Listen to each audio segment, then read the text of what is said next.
akhir-akhir ini sampah Labuan khususnya pasar ini jadi fenomena. Bukan saja Bang Kumis yang terus konsen, tetapi untuk akhir-akhir ini sampai TV nasional dan beberapa bahkan bukan satu TV nasional fokus ke penanganan sampah. Sebenarnya warga itu akhirnya menyalahkan pemerintah, taunya pemerintah dan sasaran utama pemerintah terbawa adalah camat dan kepala desa. Coba Pak, Bapak bisa menjelaskan kepada warga siapa sih sebenarnya itu yang bertanggung jawab terhadap sampah di pasar itu Pak? Baik, terima kasih Bang Kumis. Nah gitu kan, dari beberapa pasar yang diangkut dengan alasan TPA Cikidang ditutup, nah gitu kan. Yang kedua jarak. Kalau urusan jarak, urusan armada, urusan di wilayah lapang itu resiko pihak ketiga. Karena mereka sudah siap, artinya bekerja sama dengan Pemda dan siap menanggung resikonya. Nah, adapun masalah-masalah. Terima kasih Anda masih tetap setia kembali channel Bang Kumis Berbagi hadir untuk melengkapi informasi seputar masalah sampah di Pasar Labuan. Inilah kabar selengkapnya bersama channel Bang Kumis Berbagi. Setelah viral bahkan jadi pemberitaan sejumlah TV nasional soal pengelolaan sampah di beberapa kecamatan, khususnya sampah yang di Pasar Labuan yang dibiarkan menggunung dan menimbulkan bau tak sedap serta dikeluhkan para pedagang dan warga yang melewatinya. Hari ini, Jumat 8 April 2022, pemerintah Kabupaten Pandeglang melalui Camat Labuan melaksanakan rapat koordinasi dengan para pihak yang terkait. Dalam rapat koordinasi yang dihadiri Kepala Dinas Lingkungan Hidup Pandeglang, Muspika Kecamatan Labuan, sejumlah kepala desa dan pihak ketiga yang ditunjuk sebagai pengelola sampah. Aceh Jarnudi, Sarjana Ekonomi selaku Camat Labuan, dalam sambutannya mempertanyakan tanggung jawab soal adanya sampah yang tidak terangkut kepada pihak ketiga yang selama ini ditunjuk sebagai pengelolaan sampah di Pasar Labuan. Lebih lanjut, Aceh menegur pihak ketiga yang dianggap kurang maksimal dalam pengelolaan sampah di Pasar Labuan. Sementara itu, di tempat dan waktu yang sama, Joko, Direktur PT Setia selaku penanggung jawab pengelolaan sampah Pasar Labuan, menjelaskan. Yang sudah difasilitasi untuk mengkonsolidasi dan mengklarifikasi akibat ada penumpukan sampah kemarin yang mana ini mungkin sangat mengganggu soal ketertiban dan lain sebagainya, sehingga muncullah di media massa dan lain sebagainya. Bahkan informasi itu kemarin kita sempat klarifikasi juga Pak dari Ibu Bupati, sehingga ini ada apa nih Pasar Labuan. Pertama saya tanya di Pasar Labuan Pak. Kami mengklarifikasi bahwa beberapa akhir bulan Maret sampai awal April juga. Jadi memang pertama terjadinya curah hujan yang tinggi akhir bulan kemarin, sehingga terjadilah penumpukan sampah di TPA Ujung Sanggar yang mungkin sampai overload sehingga kita tidak bisa membuang. Itu pertama masalah. Sehingga kemarin sudah dikondisikan semua oleh Pak Kadis untuk bisa disterilkan segala macam, sehingga mulai dari kemarin kita sudah bisa membuang sampah secara normal Pak. Gitu. Yang kedua yang mungkin ingin saya sampaikan adalah contohnya beberapa hari yang lalu kita sudah kondisikan itu sampah ini, tapi paginya Pak sampah di luar pasar yang di dekat tikungan itu Pak ya, itu sudah penuh sekali, sedangkan kita kerja itu kan pagi ya Pak ya, tapi semalam itu sudah penuh. Artinya di situ bukan hanya sampah pasar Pak, sedangkan kewenangan kami adalah membuang sampah pasar. Kalau kami menutup tersebut bukan berarti tanpa ada dasar, berarti kan ada antisipasi yang kami tawarkan juga, karena kami melihat di Pandeglang ini ada 2 TPA yang masih hidup, yang masih aktif. Adapun tadi yang disampaikan pihak ketiga yang kemungkinan sangat menyudutkan kami sebagai warga Pandeglang. Kalau Bapak merasa mampu dan siap masih untuk bekerja sama atau mitra dengan Pandeglang, jangan melihat dari sisi itu, gitu kan? dari beberapa pasar yang diangkut dengan alasan TPA Cikidang ditutup, nah gitu kan. Yang kedua jarak. Kalau urusan jarak, urusan armada, urusan di wilayah lapang itu resiko pihak ketiga. Karena mereka sudah siap, artinya bekerja sama dengan Pemda dan siap menanggung resikonya.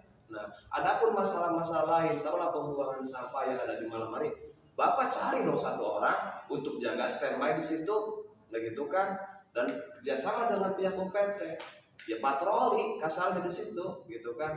Jadi hanya sebatas menyuruhkan ke kami, ibaratnya Bapak pengen usaha, siapkan lapak dengan baik, itu namanya kan Cina habis Pak, gitu kan. Ini maju sama-sama pikirkan solusinya seperti apa, gitu kan. Berarti dari pihak Bapak, baik dari tenaga kerja maksimalkan, ditambah orangnya, terus armada juga ditambah. Bahkan saya sedih tadi dengarnya bahwa bantuan di pihak LH akan siap membantu, BBM-nya urusan Bapak. Padahal kan kami itu dari pihak Pemda keluarnya sama satu Pak, armada Pemda itu sedikit, gitu.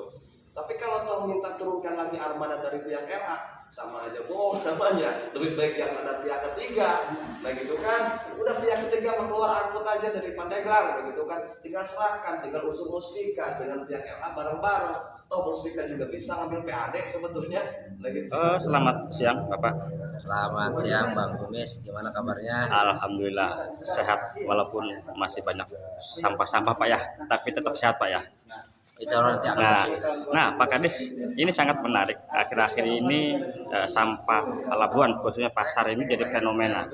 Bukan saja Bang Kumis yang terus konsen, tetapi untuk akhir-akhir ini sampai TV nasional dan beberapa bahkan bukan satu TV nasional fokus ke penanganan sampah. Sebenarnya warga itu akhirnya menyalahkan pemerintah, Pak. Taunya pemerintah dan sasaran utama pemerintah terbawa adalah camat dan kepala desa.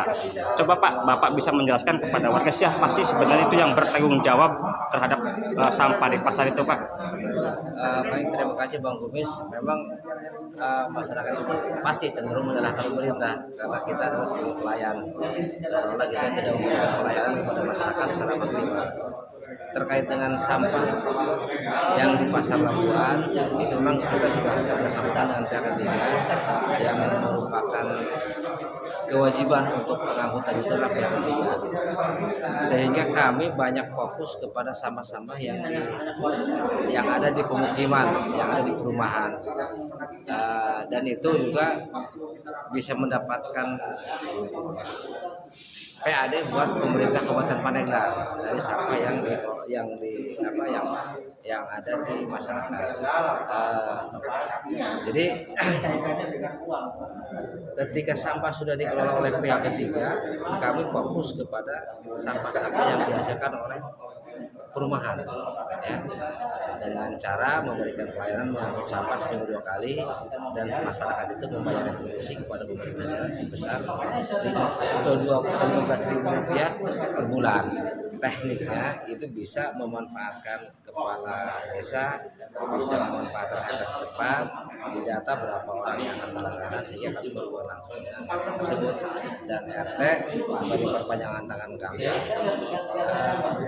Di tempat lain bisa juga mereka diberikan keleluasaan, karena yang namanya daerah itu kan dia punya otonomi desa, ya, berhak untuk merencanakan rumah tangganya sendiri, untuk melakukan pungutan kepada masyarakat pun yang penting transparan, ya.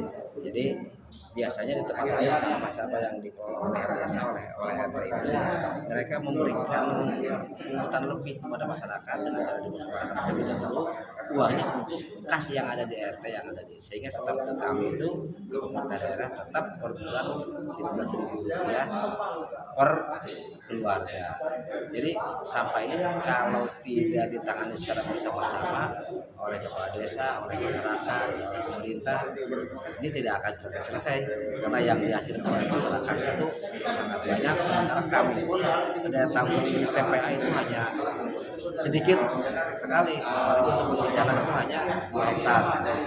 Perencanaan kemudian lapangan itu 10 hektar. Tetapi kalau kita setiap hari buang sampah sampai 100 ton per hari, itu bisa kita bayangkan nanti suatu saat pasti akan terjadi masalah pembuangan sampah. Sehingga bagaimana caranya kita meminimalisir dari sampah sebelum dibuang ke TPA itu diolah dulu. Ada yang bisa kita olah dengan cara membuat sampah organik, mana juga yang bisa diulang, sehingga yang kita buang ke TPA itu adalah betul-betul residu yang tidak bisa dimanfaatkan. Nah Pak, satu pertanyaan lagi nih, kita fokus ke pasar saja Pak ya. Untuk Mas tadi di pihak kedekan kontraknya per tahun atau gimana Pak? Kontrak kerja itu didasari oleh MOU ya. Kontrak kerja 5 tahun, tapi per tahun itu bisa dievaluasi. Artinya setahun pertama bisa dievaluasi, apakah lanjut atau tidak, ataupun dianggap bertanggung jawab sesuai dengan kontrak, atau memang mereka tidak melaksanakan sesuai dengan kontrak. Jadi evaluasinya bisa dilaksanakan selama 1 tahun sekali. Tapi kan ini saya potong Pak, tadi saya dengar bahwa pihak ketiga yang mendapatkan kontrak ini kan hanya 2 kendaraan Pak, sementara mereka sampai beberapa kecamatan. Apakah evaluasi awal sampai pihak ketiga mendapatkan itu menjadikan satu kelayakan juga Pak? Itu yang kami tidak tahu, karena kami dengan DLH itu dari bulan Februari 2022, kemudian kontraknya dilaksanakan di bulan September 2021. Jadi sepanjang yang kami tanya pada saat itu, mereka minta waktu 2 bulan itu untuk mempersiapkan, termasuk untuk sarana kendaraan dan juga sarana pengolahan sampah yang ada di itu yang kami tahu.